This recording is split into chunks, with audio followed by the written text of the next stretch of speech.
click po natin si World App, and then click po natin si Wallet. So, I have 865.17. So, naka-spending siya, guys. I-click natin yung 3 dots. Ala, bumaba na siya, guys. Ang bilis niya bumaba. Napakadaya talaga itong yung World App. Charot. So, ayan, guys. Click natin withdraw. Click natin si withdraw. And then, WorldCoin. And then, crypto app. And then, new address po tayo. Kung gusto po natin i-transfer sa iba. And then, WorldCoins. And then, scroll up. And click natin si others. And then, yes, proceed. So, punta tayo kay GCash. Guys, para makopy natin si wallet address or i-scan na lang po natin. Yun po sa taas is may scanner. So, pumunta tayo kay GCash para ma-scan natin si GCash. And then, ayan na po, na-copy. And, continue na lang po natin. So, dito, i-click po natin si Max. And then, continue. And then, continue withdraw. And then, done. So, withdrawal successful. Refresh lang po natin, then 00 na po siya, napunta na siya doon kay crypto. So, pupunta naman po tayo sa GCash natin para ma-open natin si crypto, and tingnan naman natin doon yung pera kung pumasok nga ba doon sa crypto app natin kay GCash. So, dito guys, open lang natin si GCash, and then click lang natin si view all. And then, scroll up natin. Then, click natin si GCrypto. And after that, naglo-loading pa po siya. So, pag mahina po ang signal, ganyan po ang nangyayari. So, wait lang po natin na matapos itong si loading GCrypto.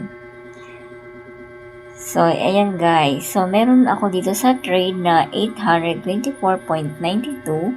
So, guys, iti-trade po natin yan para mapunta siya sa peso balance. So, i-click natin si trade.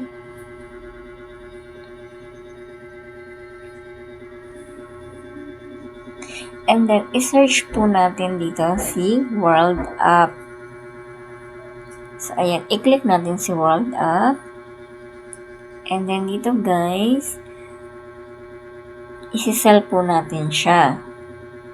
Click sell. And then, ilagay nyo po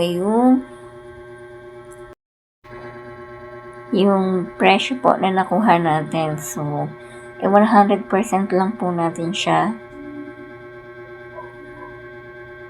Para makuha natin siya lahat.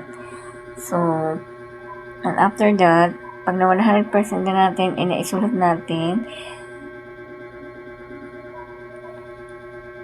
i-click na po natin itong sell now.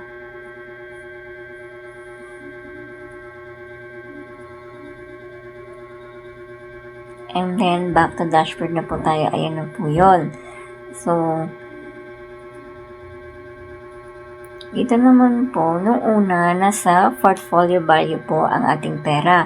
Ngayon naman po ay nasa peso balance. So, i-withdraw naman po natin siya para ma-transfer natin siya sa GCash po natin. So, click withdraw.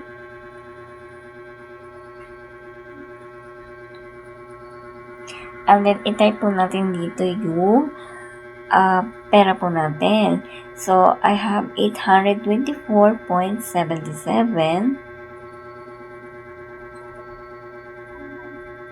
So, zero fee na po siya.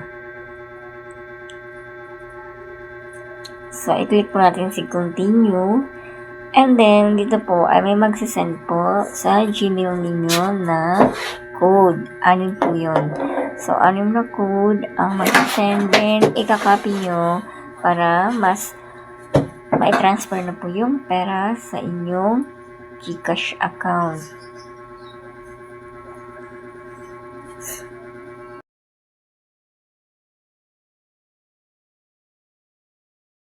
No, no, no, no.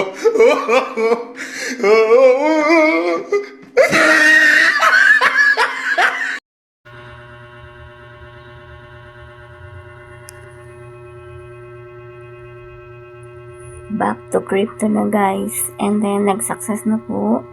And dito guys, i-refresh lang natin si Gcash or mag-log out tayo. And then, bumalik ulit tayo kay Gcash. I-open natin si Gcash and tingnan natin kung pumasok nga ba sa ating wallet yung pera from kay crypto.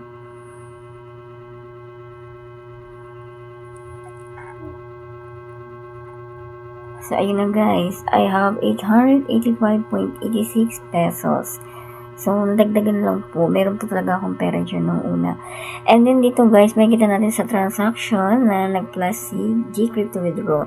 824.77. So, ganun lang po kadali ang mag-withdraw ng World App Coins from Crypto to Gcash. So, gawin nyo na po.